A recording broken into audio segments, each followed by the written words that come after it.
We all have those days where nothing seems to go right. Maybe you're feeling stuck, frustrated, or just meh. The good news is, and no, it's not Ozzy, although he is here, you don't have to stay in that feeling. Today, I'll be sharing 5 comforting and practical tips that you can do today so you can turn your bad day around. And just for your disclosure, this is not another just self care video that's super generic and that you've already heard of before.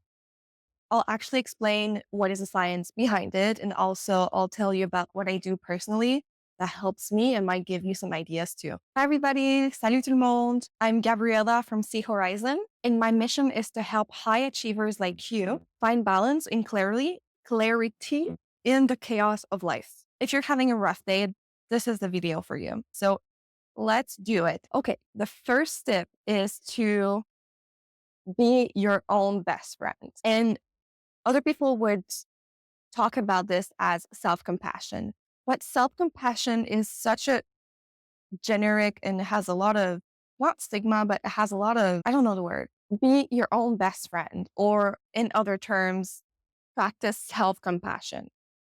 I'm not against self compassion. I just think that be your own best friend makes a little bit, makes more sense. It's a little bit more intuitive and easier to remember. And it's the same kind of concept. Bad days often come with a lot of self criticism. You know, that little voice in your head that keeps saying, you're not doing enough. Or why can't you just do it? Well, here's the truth. You're human and it's okay to have a bad day. So I would like you to try this. Look at yourself in the mirror. Yes, it's cheesy. And say something kind to yourself. So it could just be something like, you're doing your best. Or it could be something like, you're allowed to rest today. Yes, it will feel awkward at the beginning, but self compassion is treating yourself just like you would treat a friend with a lot of compassion. And you probably have a little bit more empathy for your friend, right? Ozzy, am I right? I think so. If you study health science, you might understand why self compassion actually reduce cortisol level, the stress hormone, and will increase oxytocin, feel good hormone, happy in love kind of hormone. So it's actually super powerful for calming your nervous system down and reframing negative thoughts. I challenge you to do this today or maybe tomorrow, but at least once. Tip number 2. Number 2 is to get a bird's eye view. And I have no idea why I did this with my hand, but it's okay, right? When the walls feels like they're closing in, you know, when you're just on your bed, rolling your thumb, and you just don't want to do anything. It feels like the space is getting smaller and smaller. Well, stepping outside, even if it's just for 5 minutes, can work wonders. And Ozzy can attest to that, right? You like to smell the flowers outside where you go pee? I think that's a yes. Yes, that was a yes. That was a yes. Nature has this amazing ability to ground us and to remind us that the world is so much bigger than our problems. Personally, I really love going to high points like a rooftop, like a balcony, like a hilltop. And funny fact, I kind of grew up on a street that was called a hilltop.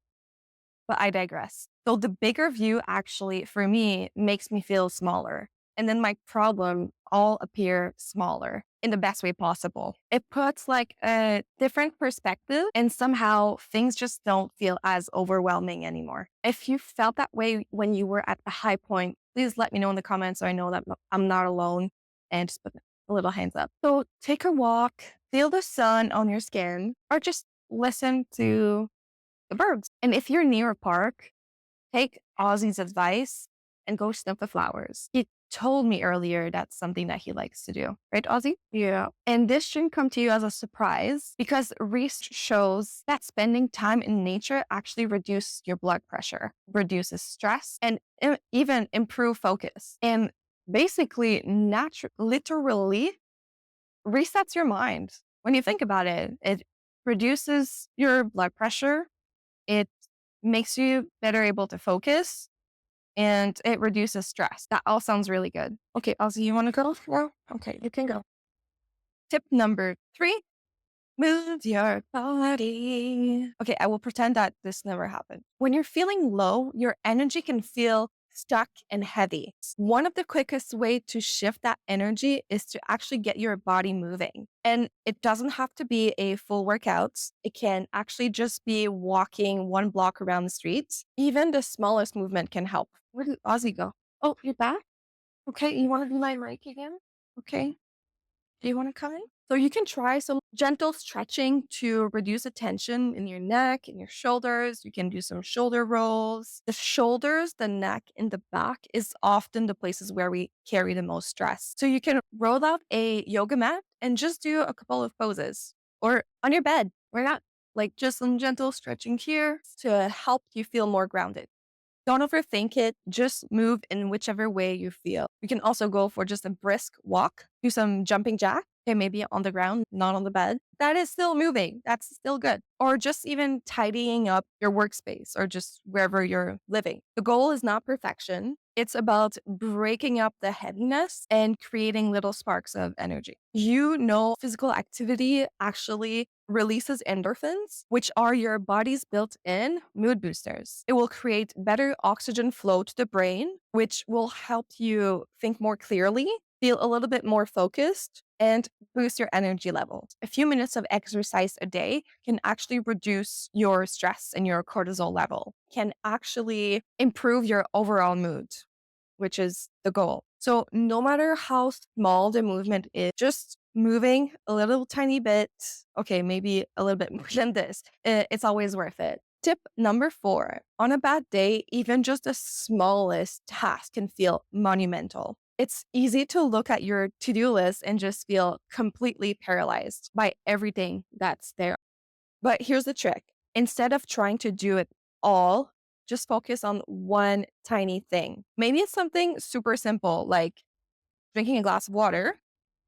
It could be making your bed or just folding that one towel that's been lying on the ground for like 3 days. Personally, my go to is just to tidy up my desk. I feel like I can think so much clearer when there's no clutter around me. And it gives me space to breathe and to be creative instead of thinking, oh, I have to clean that up. The key here is to create a small win. When you accomplish the tiniest thing, it sends a signal to your brain like, hey, we're actually moving forward. Something's happening. And that little spark of momentum can make such a difference. If you're not sure where to start, just pick something that takes less than 2 minutes to do.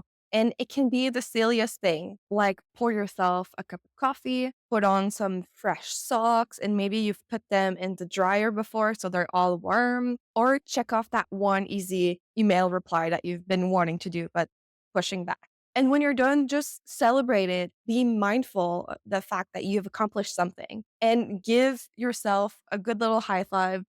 You're my client. You know exactly what this means. Yeah. Or you can even say out loud, like, I did it.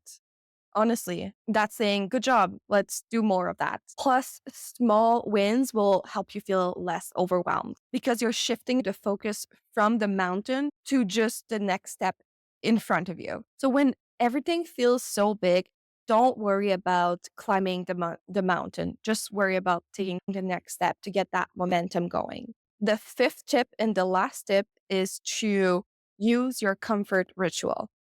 And what I mean by that is we all have that one thing that feels like a warm hug. Your favorite sweater, your favorite drink, or just sitting on your bed with your pet. Yes, with my pet, Ozzy. On bad days, you have to unapologetically think about doing those rituals, such as the sweater, drink, the pet. For me, it is putting on my sweatshirt. This is my therapist shirt that I like to wear whenever I'm in the therapist zone, but it's also really comfy and it gives me like, I feel warm in it. It's a good feeling. You know what I mean? Or lighting a vanilla candle. I love candles so much, but the vanilla one. Or catching an episode of Survivor. There's just something about watching other people strategize on an island that makes my own challenges feel a lot smaller. Do we have any other Survivors fan here? Let me know in the comments. I would love to know. I've been wanting to have a tribe for a long time, but never found it yet. Find something that works for you.